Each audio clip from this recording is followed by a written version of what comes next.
नमस्कार, जनमंच में आप सभी दर्शकों का स्वागत है। आपके साथ मैं हूं आसिफ खान। आज जनमंच में हम मुद्दा लेकर आए हैं फीस वृद्धि का। जी हां, लगातार पिछले कुछ सालों के अंदर हर साल फीस वृद्धि का मामला सामने आ रहा है, चाहे फिर सरकार किसी की भी हो। इस बार भी यही माता पिता जो बच्चों को स्कूल के अंदर एडमिशन के लिए लेकर जाते हैं, जैसे तैसे करके वो बढ़ी हुई फीस तो जमा करवा देते हैं, लेकिन एक साल की पढ़ाई के जो अलग अलग तरह के खर्चे हैं वो उनके लिए उठाना मुश्किल हो जाता है। मध्यम वर्गीय परिवार या उससे नीचे जीवन यापन करने वाले परिवारों के लिए आज की महंगी शिक्षा अपने बच्चों को दिलवा पाना बेहद मुश्किल होता जा रहा है। सभी सरकारें ये वादा करती है कि शिक्षा को लेकर जो है वो बहुत संजीदा हैं और वो चाहती है कि सभी बच्चे शिक्षित बने, लेकिन इस महंगी शिक्षा के अंदर बच्चों को शिक्षित बनाना बहुत मुश्किल नजर आता है। क्योंकि एक ज़माने के अंदर जब प्राइवेट स्कूलों का बोलबाला नहीं था, सरकारी स्कूलें थी और उनके प्रवेश द्वार के ऊपर लिखा हुआ होता था ज्ञानार्थ प्रवेश सेवार्थ प्रस्थान। लेकिन अब जब बच्चे स्कूल के अंदर जाते हैं तो उन्हें ये लिखा हुआ स्कूल के ऊपर नजर नहीं आता, ज्ञानार्थ प्रवेश और सेवार्थ प्रस्थान। अब समस्या ये है स्कूल के गेट पर जाने पर कि माँ बाप अपनी जेब खंगालते हैं कि इस स्कूल में जाने के लिए हमारे पास उतने पैसे हैं जितने में हम अपने बच्चे को एक अच्छी एजुकेशन दे सकें। इसके लिए आज चर्चा के अंदर हमारे साथ वो तमाम मेहमान मौजूद हैं जो इसके लिए काफ़ी पिछले सालों से संघर्ष कर रहे हैं, कोशिश कर रहे हैं कि इन फीस वृद्धि के अंदर कमी आए और वो अपने बच्चों को अच्छी एजुकेशन दिलवा पाए। सबसे पहले तो मैं अनिल जी आप ही से बात करूंगा, चूंकि आप संघर्ष कर रहे हैं, लड़ाई लंबे समय से लड़ रहे हैं, तो मैं समझना ये चाहूँगा अनिल जी क्या फ़र्क आया, क्योंकि सरकार बदल चुकी है। पिछली सरकार में भी ये वादा किया गया था, जो शिक्षा मंत्री थे, पेरेंट्स ने उनके घर का घेराव किया, आपने उनके घर का घेराव किया, बावजूद उसके कोई समस्या का समाधान नहीं हुआ। सरकार बदल गई, अब भी आपको लगता है कि ढाक के वही तीन पात हैं या उम्मीद बाकी है? देखिए, हमारे देश की विडंबना है जयपुर, राजस्थान और हिंदुस्तान की कि हर साल आम जनता को अपनी मांगे मनवाने के लिए सड़कों पे आना पड़ता है, आंदोलन करना पड़ता है, धरने और प्रदर्शन करने पड़ते हैं। पता नहीं क्यों संवेदनहीनता सी एक हमारी सरकारों में और प्रशासन में है। पिछले लगातार 2-3 साल से आप भी देख रहे हो, पिछले 1-2 साल से मैं भी लगातार संघर्ष में कर रहा हूँ और मेरे कई भाई संघर्ष कर रहे हैं कि फीस बेवजह मनमाने तरीके से निजी स्कूल बढ़ा देते हैं।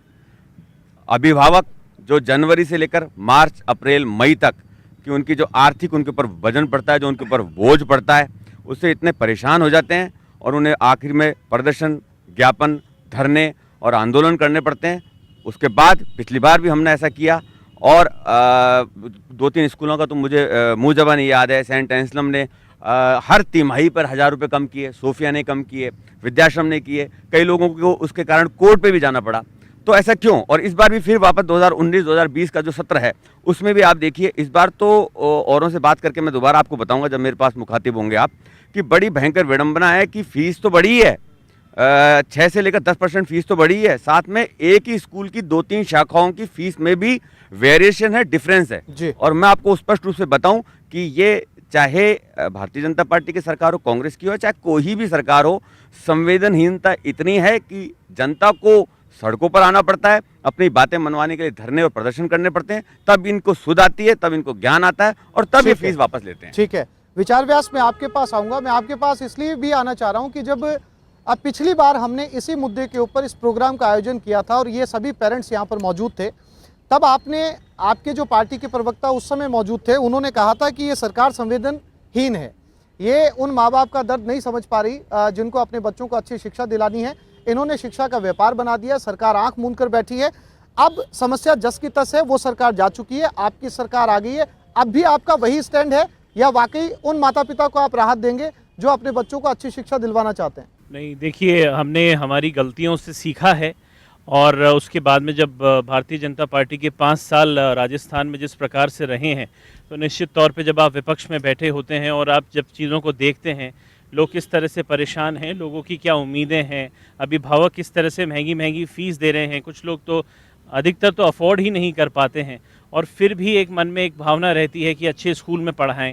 तो निश्चित तौर पे हमने ये महसूस किया है कि इन 5 साल में ये पुरानी जितनी भी तकलीफ़ें थी उनसे निजात मिलनी चाहिए और एक नए राजस्थान और एक नए भारत के निर्माण की तरफ हम लोग आगे बढ़ें, ऐसा हमारा मानना है और जोर रहेगा मुख्यमंत्री जी का। नहीं, विचार महसूस क्या किया? महसूस तो आपने पिछली सरकार में भी किया था, महसूस नतीजों की बात है, क्योंकि बच्चों के एडमिशन होने, बच्चों को पढ़ना है, ये महसूस की प्रक्रिया लंबी है या इसके अंदर जल्दी जो है वो उन पेरेंट्स को समाधान मिलेगा इसका? नहीं, निश्चित तौर पे पेरेंट्स को मैं ये आश्वासन हम दे सकते हैं कि इस पर सरकार काम कर रही है और पूरी तरह से सरकार की इस पर नज़र भी बनी हुई है। हालांकि ये चुनावी दौर है, 100 दिन हुए हैं सरकार को, 100 दिन के वर्किंग डे भी नहीं मिले होंगे, लेकिन उसमें भी आपने देखा होगा हमारी मंशा बिल्कुल स्ट्रेट है, हम लोगों को मदद करना चाहते हैं। मंशा साफ है और तमाम आप जल्दी वर्गों जो को है मदद इसका करना समाधान निकालने की कोशिश करेंगे। लक्ष्मीकांत जी अब आपके सुर बदलेंगे।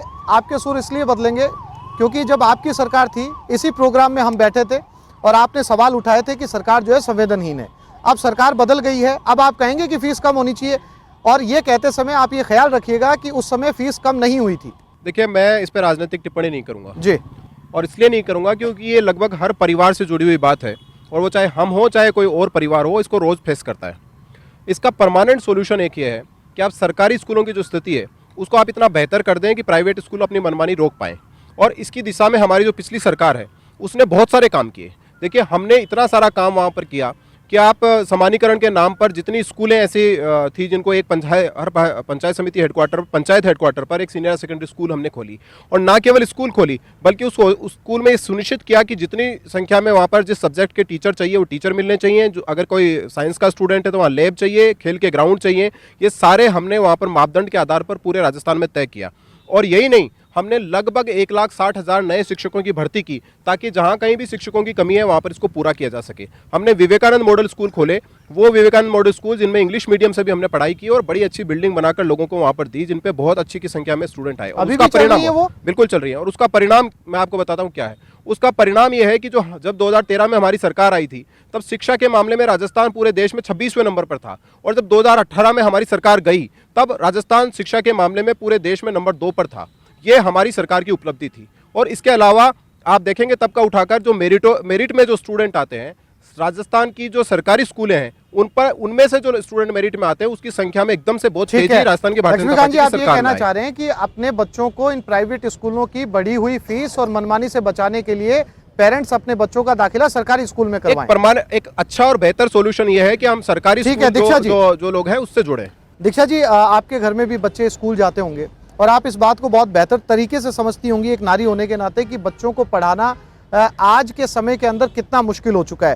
क्योंकि सवाल सिर्फ पढ़ाई का या फीस का नहीं है, साल भर के अंदर जो गतिविधियां स्कूल के अंदर होती हैं, जो एक्टिविटीज़ होती हैं पढ़ाई करिकुलम के अलावा, उसके लिए कितना पैसा पेरेंट्स को स्कूल के अंदर जमा करवाना पड़ता है। साथ ही साथ एक और अहम सवाल ये भी है कि एक ही स्कूल के अंदर जब बच्चा दूसरी क्लास के अंदर जाता है तो उसको सेम स्कूल के अंदर दूसरी क्लास एडमिशन लेने के अंदर के नाम पर भी हजारों रुपए जो हैं वो ले लिए जाते हैं। बीइंग ए पेरेंट अगर मैं ये बात कहूँ आसिफ जी, तो कहीं ना कहीं ये बहुत दर्दनाक आज भी हम लोगों के घर घर में और हर घर में ये एक दर्दनाक बन जाता है। जब मई जून जुलाई आता है, एक एडमिशन्स का टाइम आता है, जनवरी से पेरेंट्स इस प्रेशर में काम करते हैं कि हमें कैसे उनको किस स्कूल में एडमिशन कराना, और इतनी लेंथी फीस।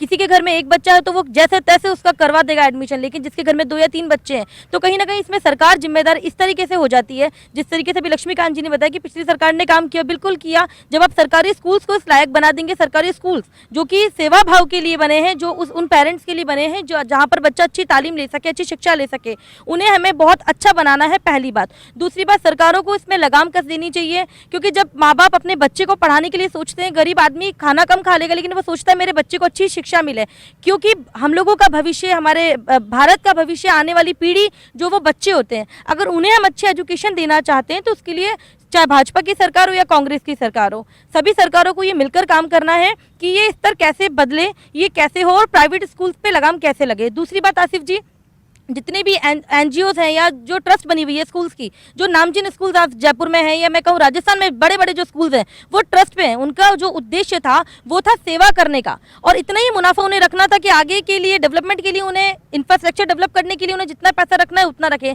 लेकिन अब जो हो चुका है वो सिर्फ और सिर्फ प्रॉफिट के लिए काम हो रहा है। वो इतनी फीस ले लेते हैं, इतनी फीस लेते हैं कि वो भगवानी माली के जो माँ बाप देते हैं उनसे पूछिए, उनके आपको मैं ये बता नहीं सकती हूँ ऐसे ये कहीं किससे जनवरी से लेकर के जुलाई के बीच में कितने पेरेंट्स से हम लोगों का इंटरेक्शन होता है और देखने को मिलता है कि वो दर्द आप नहीं, मतलब ये हर बार होता है, तो कहीं ना कहीं इस पे लगाम लगानी जरूरी है। मैम, बात होती रहती है, ये बातें होती हैं दीक्षा जी की लगाम लगनी चाहिए और हम इस पे लगातार बहस करते रहते हैं। कोशिश करते हैं कि जो मौजूदा सरकार है वो सुने। हमने पिछली सरकार में भी ये कोशिश की थी अपने मंच के जरिए, एक बार फिर से कोशिश कर रहे हैं ताकि उन पेरेंट्स को राहत मिले, लेकिन दीक्षा जी नतीजे सामने आ नहीं पाते। मैम आप भी पहुंची हैं 48% फिर इस जो कार्यक्रम है के अंदर, फीस बढ़ विचार आप चुकी है। जरा सा माइक आगे दे दीजिए मैम को। मैम आपके घर से भी बच्चे स्कूल जाते होंगे, कितना मुश्किल है और क्या लगता है आपको इसका समाधान? क्योंकि जो बीजेपी के स्पोक पर्सन है उनका ये कहना है कि सरकारी स्कूलों को इस लायक बनाया जाए कि प्राइवेट स्कूलों की तरफ ही न जाना पड़े। बिल्कुल आपने सही कहा। ये जो बच्चों का जो मैटर है और स्कूल की फ़ीस का जो मैटर है,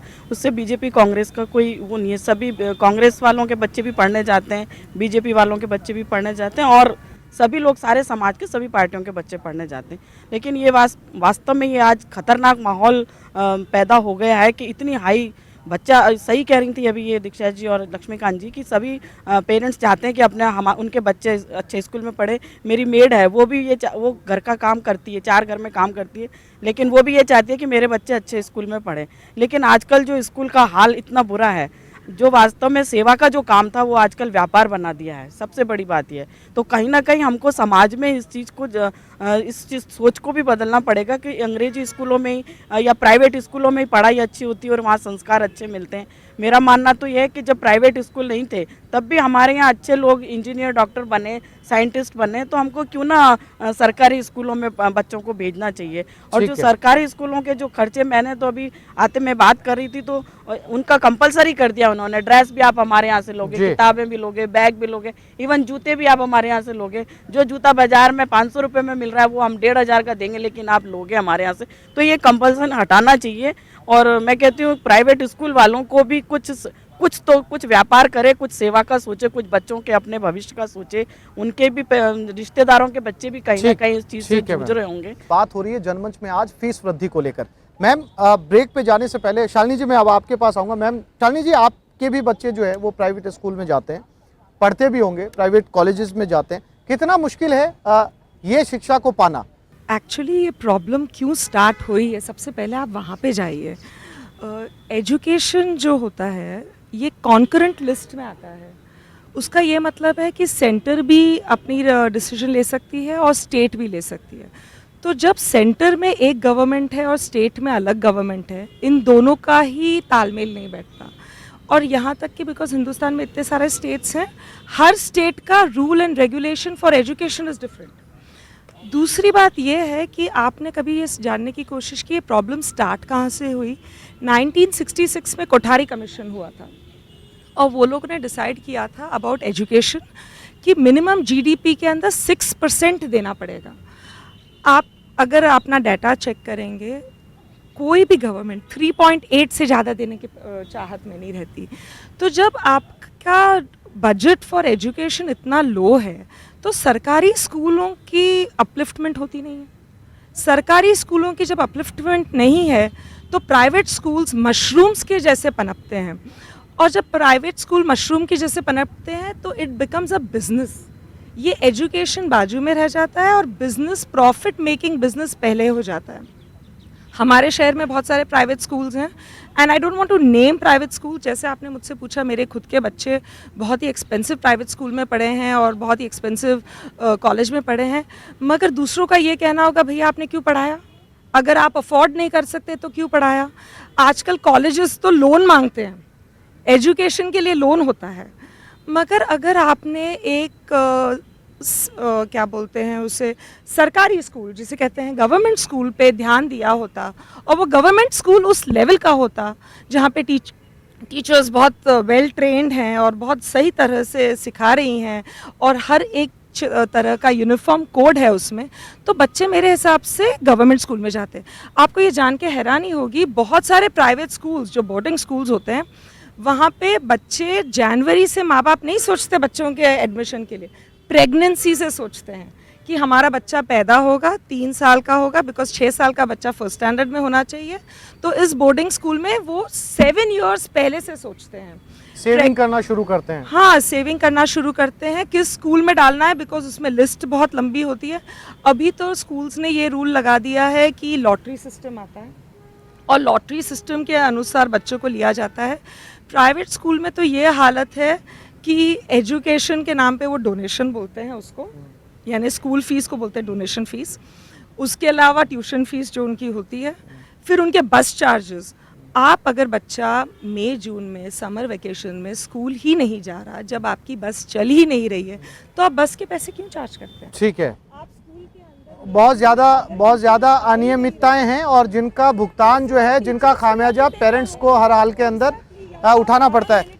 सर, जिस प्रकार से आसिफ जी आपने बात शुरू की, मैं वहीं से इस बात को आगे बढ़ाना चाहता हूँ। एक दौर था जब हमारे यहाँ शिक्षा की बात होती थी तो ज्ञानार्थ प्रवेश और सेवार्थ प्रस्थान आपने कहा, वास्तव में वो दौर ऐसा था जब शिक्षा को एक सेवा का कार्य माना जाता था, एक नोबल कॉज था।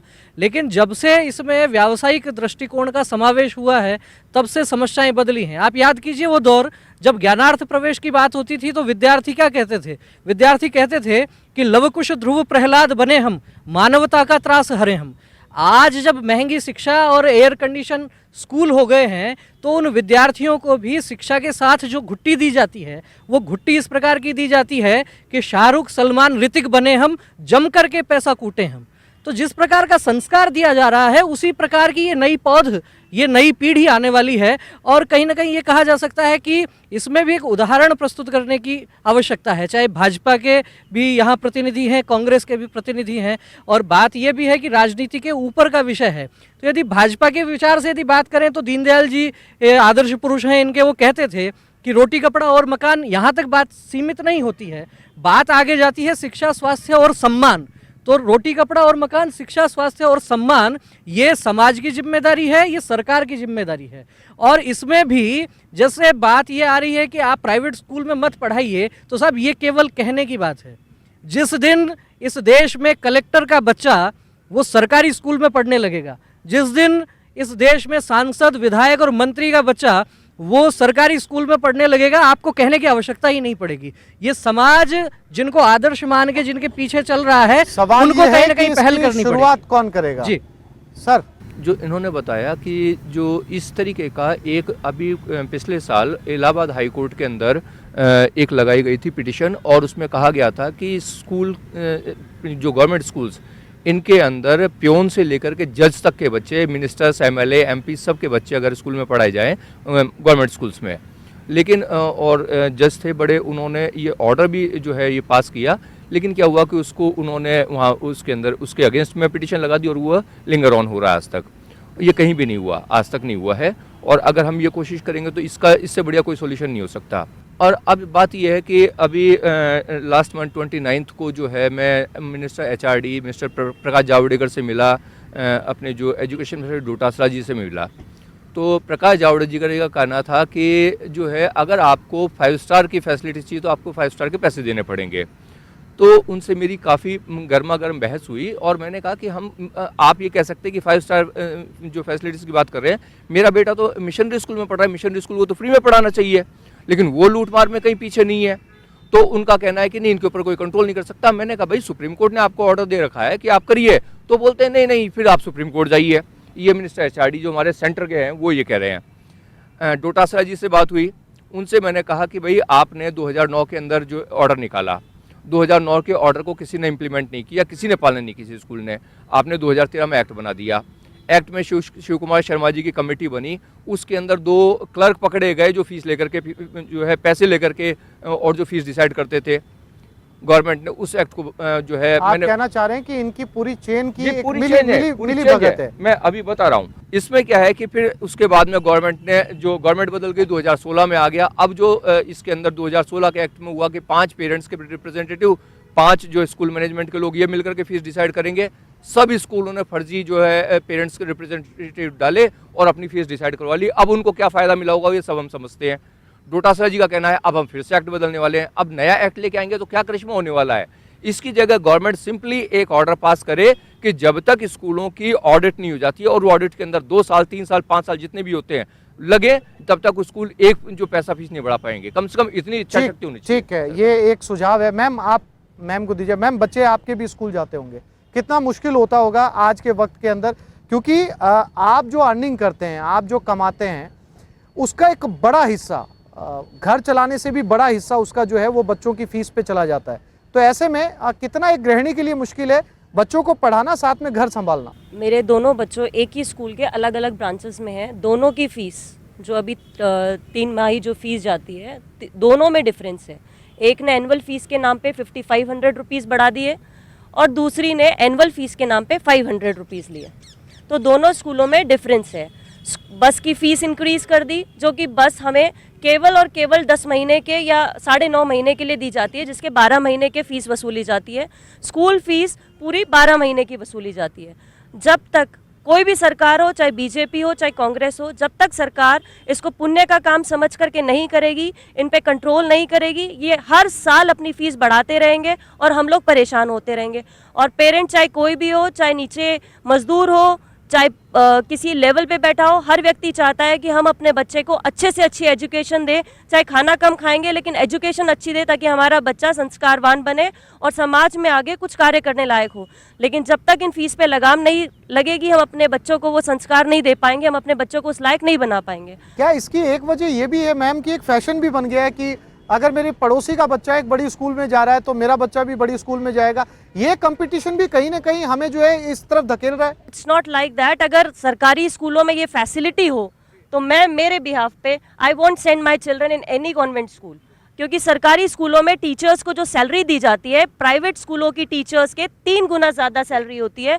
और उसके बाद टीचर्स जो हैं इस कैपेबिलिटी में नहीं होते कि वो बच्चे को अच्छी शिक्षा दे सकें। जब तक उनकी स्क्रूटिनी प्रॉपर नहीं होगी, जब तक सरकारी स्कूल में वो फैसिलिटीज़ नहीं होगी, तब तक आप उसका लेवल जांच नहीं सकते। सर, आज का जो समय का दौर है वो अंग्रेजी माध्यम का है, और आज गरीब बीपीएल परिवार और आईएएस ऑफिसर की दोनों की एक ही समानता है कि मेरा बच्चा अच्छा शिक्षित बने और अच्छा देश का नागरिक बने।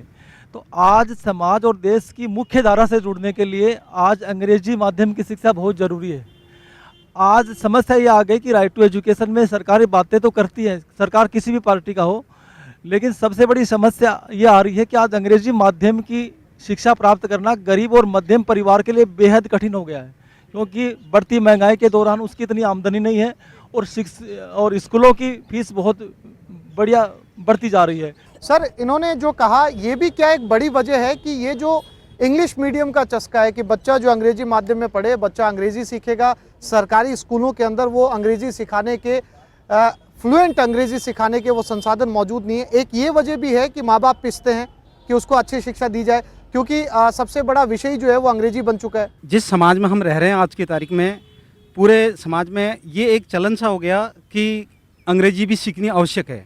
तो जो बच्चा अपने समाज में रहता है या कॉलोनी में रहता है, अपने साथियों से रहता है, वो ये देखता है कि क्या कहते हैं मेरे दोस्त तो इंग्लिश मीडियम में पढ़ता है, मैं हिंदी मीडियम में। ये कारण जरूर है, पर लेकिन मैं इस चीज़ का एक बताता हूँ कि देश का विकास आज जिस तरह से हमारी सोच ये हो गई कि समाज अच्छा होना चाहिए, देश का विकास होना चाहिए, जिस तरह से शिक्षा को इन्होंने एक प्रोफेशनल इस तरह व्यावसायिक बना दिया, और देश हमारा उस बच्चे को जहाँ पहुँचना चाहिए वहाँ नहीं पहुँच पाता है। उसका मेन कारण यही है कि पेरेंट्स इतना दुखी हो जाता है कि वो अपने उस बच्चे को उस लेवल तक नहीं पहुंचा पाता है। और होता क्या है कि एक अच्छे बच्चे के स्वच्छ जब उसका माइंड स्वच्छ होता है या वो अच्छा शिक्षा प्राप्त जब कर पाएगा जब वो अच्छा खाएगा भी। हम तो पूरे जीवन ऐसे व्यतीत कर देते हैं कि अच्छी शिक्षा और उस पैसे को उसी शिक्षा में दे देते हैं, और जो कि एक नतीजे पर ऐसा होता है कि बच्चा स्वस्थ तो रहता नहीं है पर वो उसकी शिक्षा में वो अच्छी प्राप्त नहीं कर पाता है। हमारे पेरेंट्स हमारे साथ मौजूद हैं।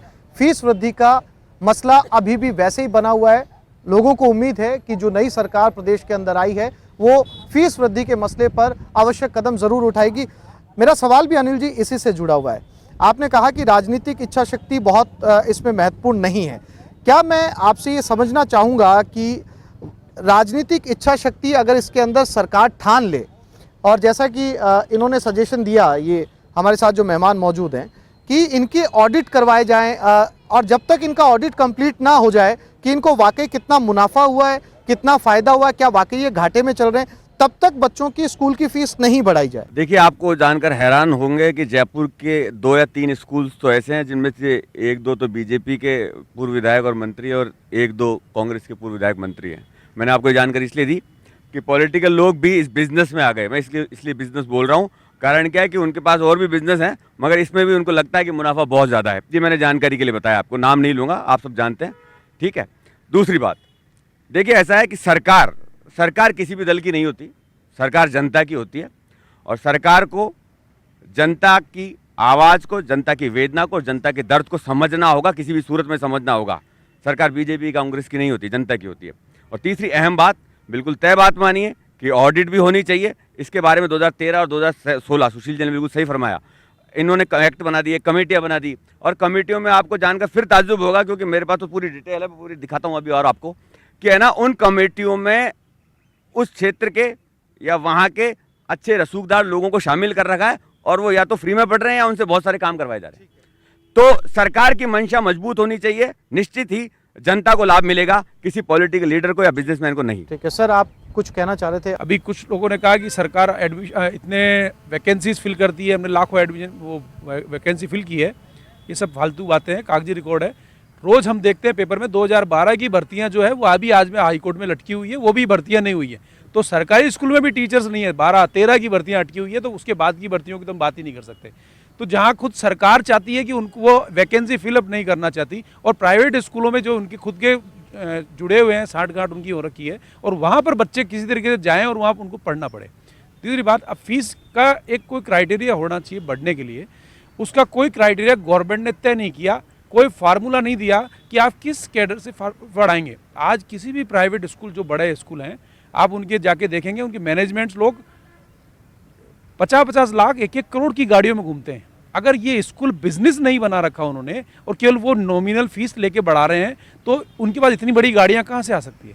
आप चैरिटी के नाम पे फ्री में लैंड लेते हैं, और जब उसके ऊपर बिल्डिंग डेवलप करनी होती है तो बिल्डिंग के नाम पे लोन लेते हैं, वो भी सब्सिडाइज रेट पे, कि उसमें कम से कम इंटरेस्ट लगे, और उसका पैसा पेरेंट्स से डबल लेते हैं कि आप डेवलपमेंट के नाम पे पैसा दें।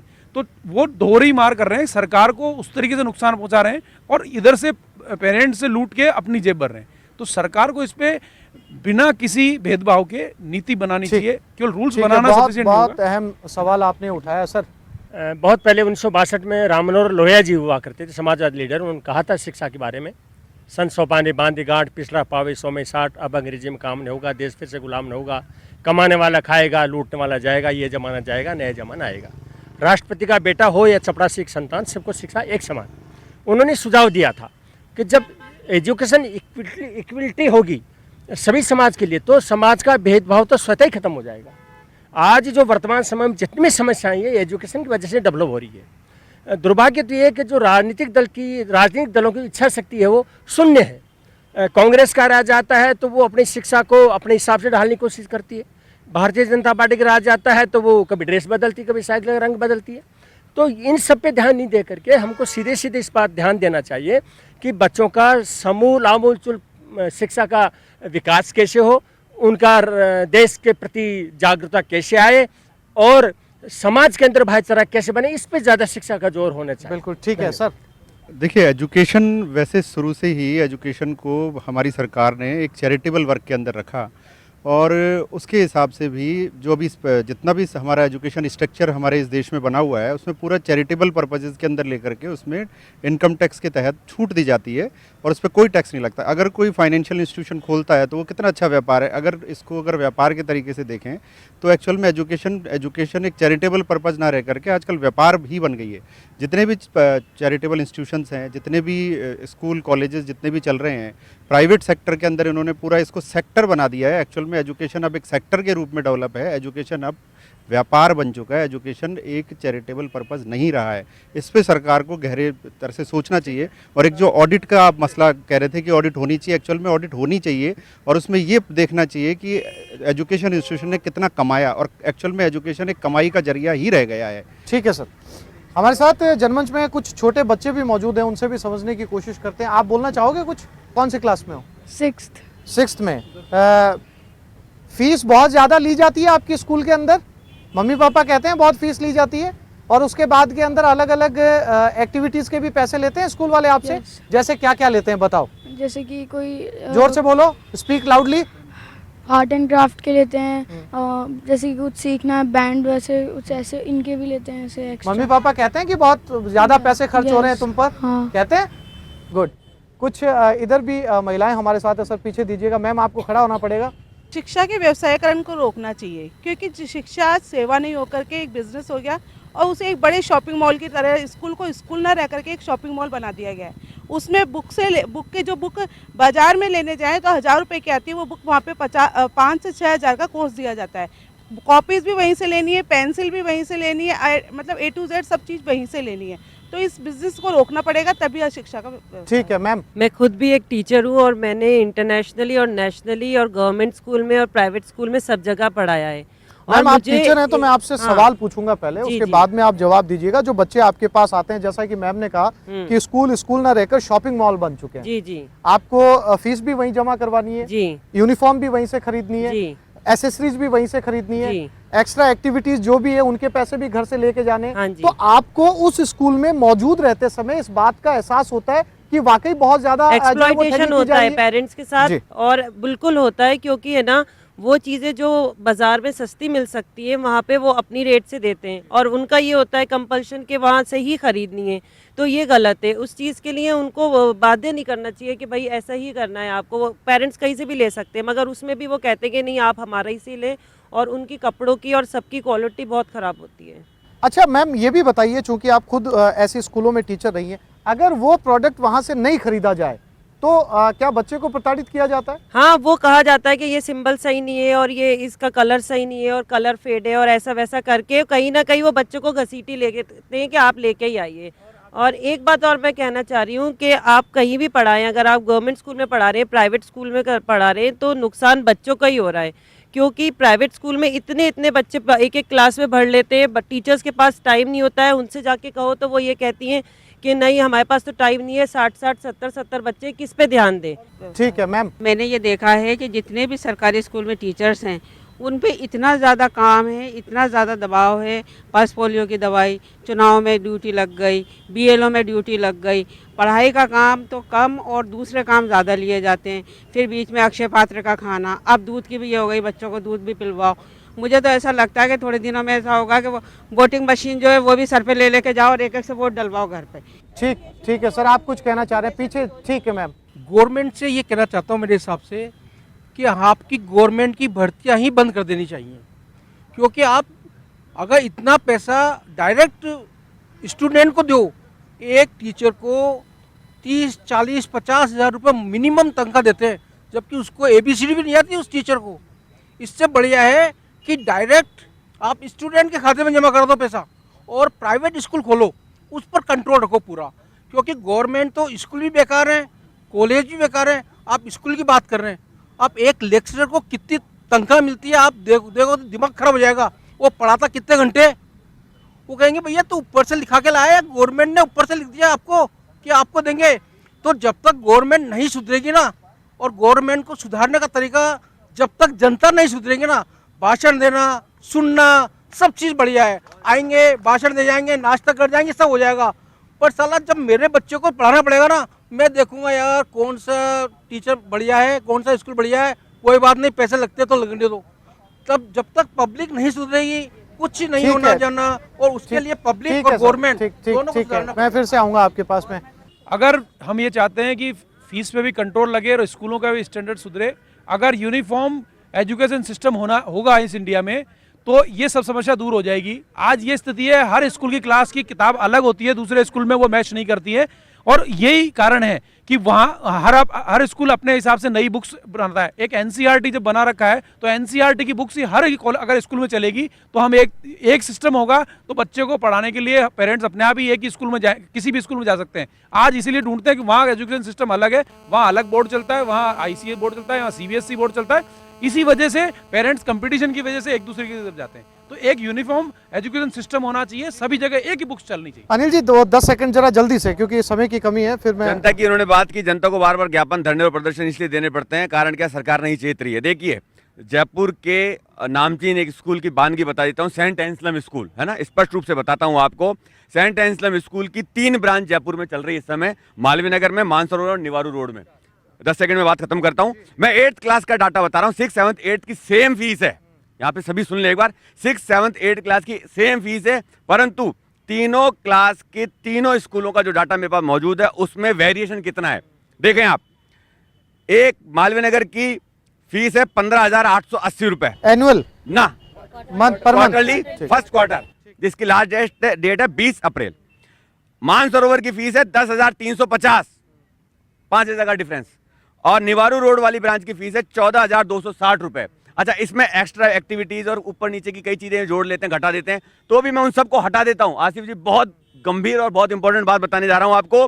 ट्यूशन फीस, जयपुर जैसे शहर में ट्यूशन फीस ऊपर नीचे नहीं हो सकती। ट्यूशन फीस का वेरिएशन देख लीजिए।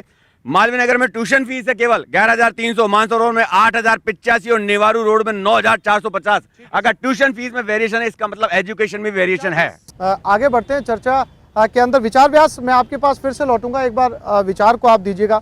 विचार, जैसा कि आपने बहुत सारे पेरेंट्स को भी यहाँ पर सुना, आपने यहाँ पर स्कूल टीचर्स को भी सुना, सरकारी टीचर को भी सुना, प्राइवेट टीचर को भी सुना, और जो लब्बो लुआब निकल कर सामने आता है वो ये है कि स्कूल स्कूल ना रहकर शॉपिंग मॉल बन चुके हैं। देखिए, कॉमर्शलाइजेशन के इस युग में आज जैसे कहना चाहिए, पेरेंट्स तो हैं दबाव में और स्कूल के मालिक हैं आराम में। और एक तरह से पेरेंट्स के मन में जो एक साइकोलॉजिकल, आप विपक्ष की तरह बिल्कुल मत बोलिए कि अब आप ये बताइए कि आप करेंगे क्या, क्योंकि ये समस्याएं आपके सामने है, डिसीजन आपको लेना है, निर्णय आपको लेना है, आपकी सरकार को लेना है। देखिए, आप जैसा कि आप सब जानते ही हैं, जैसे सबने अपनी भावनाएं बताई भी हैं कि किस तरह से आज सबके बच्चे जो इन तकलीफ़ों से गुजरते हैं, तो ऐसे में कोई भी अच्छी सरकार, रचनात्मक सरकार ये कभी नहीं चाहेगी कि बच्चों को परेशानी हो, अभिभावकों के ऊपर और आर्थिक दबाव आए इस आर्थिक युग के इस दौर में। और ऐसे में हम ये सोचते हैं कि आने वाले समय में मिलजुल कर एक व्यापक, जिसे कहना चाहिए, एक रिवाइज करना चाहिए वापस से इस मैनेजमेंट को। और जिस तरह से आप देखते हैं कि फीस इतनी बढ़ गई है, स्कूलों के अंदर सुविधाएं जो सरकारी हैं, आज हम सरकारी स्कूल के अंदर बच्चों को क्यों नहीं पढ़ाने जाते हैं? क्योंकि सरकारी स्कूल के अंदर उस तरह से सुविधाएं नहीं हैं। जो स्कूल के टीचर्स हैं उनके ऊपर कोई दबाव नहीं है। सुविधाएं कौन लाएगा सर? आप देखिए, डॉक्टर्स होते हैं, सुविधाएं कौन लाएगा? देखिए, डॉक्टर्स होते हैं, सारे तमाम लोग बैठे सवाल पूछ रहे हैं, मैं आपको बताता हूँ, आप इनको समाधान दीजिए। देखिए, 5 साल के अंदर जिस तरह से आप नोट करेंगे, प्राइवेट स्कूलों की संख्या में कितनी वृद्धि हुई है, इतना कोई उसके ऊपर चेक ही नहीं है। आप चाहो पैसे दो, फीस जमा कराओ और स्कूल शुरू कर लो, आपको स्कूल चालू हो सकता है, आपको फीस जमा करानी। इसका समाधान यहाँ बैठे एक बुद्धिजीवी ने दिया कि इसका ऑडिट होना चाहिए। बिल्कुल होना चाहिए, ठीक है। और इसके अलावा एक चेक मार्क होना चाहिए। क्यों पेरेंट्स प्राइवेट स्कूल की तरफ जा रहे हैं? क्यों उनकी ऐसी मजबूरी है? क्या पोदार स्कूल से भी तो बच्चे पढ़ के आईएएस बने? यहाँ बैठे लोग आपके जवाब से काफी कुछ संतुष्ट नहीं हो पा रहे। आपने कहा विचार करेगा कौन? सर, विचार तो आपने भी नहीं किया था 5 साल में। मैं बता रहा हूँ उसी पे आ रहा हूँ। देखिए, मैं सरकार इसमें क्या कर सकती है, एक मिनट, सरकार इस पे क्या कर सकती है। आप देखिए, शिव कुमार शर्मा जी के जो अध्यक्षता में कमेटी बनी थी इन फीस और रेगुलेटरीज को लेकर, जो पिछली कांग्रेस पार्टी की सरकार ने बनाई थी, उसके दौरान बहुत सारी शिकायतें आई, बहुत सारे पेरेंट्स ने धरने प्रदर्शन भी किए। उसके बाद 2016 में हमारी सरकार एक एक्ट लेकर आई, इसलिए लेकर आई क्योंकि 33,000 से ज़्यादा स्कूलें हैं राजस्थान में और उसको एक कमेटी हैंडल नहीं कर सकती। उसने, हाँ जी बिल्कुल, उसने उसमें बहुत सारे जो फैसले लिए, उस फैसलों में ये सारी चीज़ें शामिल थी कि आप जितने स्कूल के जो किताबें हैं, उन किताबों का नाम, कौन उनका लेखक है, क्या आप ड्रेस कोड लगाओगे, सब कुछ आपको स्कूल की वेबसाइट पर स्कूल खुलने के 1 महीना पहले डालना पड़ेगा, स्कूल के बोर्ड पर लगाना पड़ेगा, ताकि वो सारी सामग्री बाजार में मिले और लोग उसको खरीद सकें। लेकिन 2017 में इसमें कुछ शिकायतें आई कि पेरेंट्स की जो भागीदारी होती है उस कमेटी में, उस पर स्कूल मनमाने तरीके से करते हैं, इसलिए उसको भी अमेंडमेंट करके हमने लॉटरी सिस्टम उसमें किया। अब आप देखिए, ये हर साल हर सरकार स्कूल खुलने से पहले निर्देश पत्र जारी करती है जिला शिक्षा अधिकारियों को कि ये इन नियमों का पालन आपको करवाना है। ये इस साल का आदेश राजस्थान की कांग्रेस पार्टी की सरकार ने जारी किया, मेरे हाथ में 2 पन्नों का आदेश है, इसमें सारी बातें हैं, लेकिन राजस्थान में फीस के स्ट्रक्चर को लेकर एक शब्द का जिक्र इसमें है नहीं। और इसलिए नहीं है क्योंकि सरकार की कोई नियत नहीं है, इस सरकार की कोई नियत। आप जवाब ही नहीं दे पा रहे हैं कि आपको करना क्या, आप तो भाषण दे रहे हैं, लेकिन इस सरकार में फीस को लेकर ये 2 पन्नों का आदेश है, सरकारी आदेश है, जिला शिक्षा अधिकारियों को दिया गया है, फीस को लेकर एक शब्द जिक्र नहीं है। इसलिए इस सरकार की मंशा साफ है कि ये सरकार अभिभावकों के साथ क्या करने वाली। ठीक है, 100 दिन में अभी आपको भाव नहीं समझ में नहीं आ रही सरकार की। निकाला जा सकता था, लेकिन सवाल ये है कि आप दोनों एक ही जगह पे खड़े हैं। अब सवाल ये है चर्चा के इस पड़ाव पर कि क्या वाकई इसका समाधान निकलना चाहिए? अगर वो समाधान है तो कौन से समाधान है? क्योंकि अगर कुछ अच्छे समाधान सरकार के संज्ञान में लाए जाते हैं तो निश्चित तौर पर इसके ऊपर अगर काम होता है तो वाकई उन पेरेंट्स को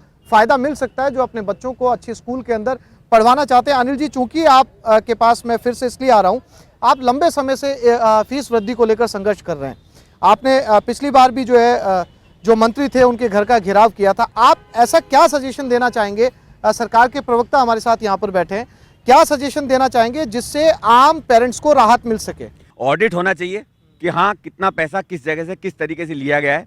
दूसरी बात, ट्यूशन फीस सबसे इंपॉर्टेंट बात है, ट्यूशन फीस की ऑडिट हो। एक्स्ट्रा जो फीस है मेरे ख्याल से वो खत्म कर देनी चाहिए। एक्स्ट्रा फीस की सारी बर्डन गवर्नमेंट की होनी चाहिए, चाहे वो बीजेपी को या चाहे कांग्रेस की हो। सबसे तीसरी बात, जो आपके बुक्स और बैग्स और ये जो भी लेने की जो लाइबिलिटी है, खरीदने की आजादी कहीं से भी होनी चाहिए, कहीं से भी होनी चाहिए, वहां से ना खरीदी जाए। तीसरी बात, आपने एक्ट तो बना दिया 2013, 14, 16, 15, 18, 19, 20 तक लगातार है, लेकिन ना बीजेपी ना कांग्रेस ने कभी किसी को फॉलो नहीं किया। उसको फॉलो कराने के लिए एक मजबूत कमेटी बने, दबाव वाली कमेटी बने, जिसमें कि ऐसे कद्दावर मजबूत जनता के, जो उन्होंने बात कही, जनता के मजबूत लोग मौजूद हो जो उसको फॉलो कराएं, चाहे वो स्कूल बीजेपी के पूर्व विधायक और मंत्री की हो, चाहे कांग्रेस के पूर्व विधायक या मंत्री की क्यों ना हो। ठीक है सर, बहुत संक्षेप में सर।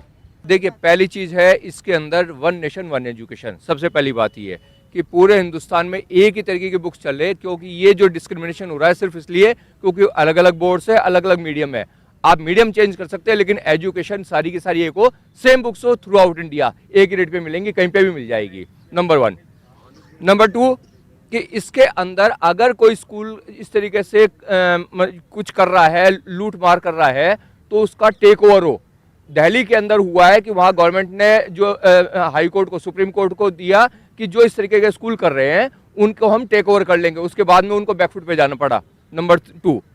नंबर 3 ये है कि यहाँ पे जैसे मैंने बताया, इलाहाबाद हाई कोर्ट का जो एक ऑर्डर था उसको इम्प्लीमेंट किया जाए कि पेरेंट्स जो है, भले ही सारे गवर्नमेंट सर्वेंट, उनके सारे बच्चे जो है, भले ही वो चपरासी हो, भले ही मंत्री हो, भले ही संतरी हो, उनके बच्चे गवर्नमेंट सरकारी स्कूल में पढ़ने चाहिए। मैम, आपने माइक लिया, प्लीज बहुत संक्षेप में। मैं सिर्फ इन्हीं की बात का जवाब दे रही हूँ जो दिल्ली गवर्नमेंट ने किया उसके बाद में, और दिल्ली के कई स्टूडेंट्स मेरी नॉलेज में भी हैं जो वहाँ के सरकारी स्कूल में इंग्लिश मीडियम में पढ़ा हुआ बच्चा और आपके यहाँ का high school, high convent school कह सकते हो, उसका पढ़ा हुआ बच्चा बराबर है, क्योंकि वहाँ की सरकारी एजुकेशन उसी सिस्टम की एजुकेशन आपके उस स्कूल से बेटर है, और वहाँ के अगर बच्चे को कंपेयर करोगे तो आपके यहाँ का हाई कॉन्वेंट एजुकेटेड बच्चा वहाँ के कंपैरिजन में ज़्यादा बेटर है।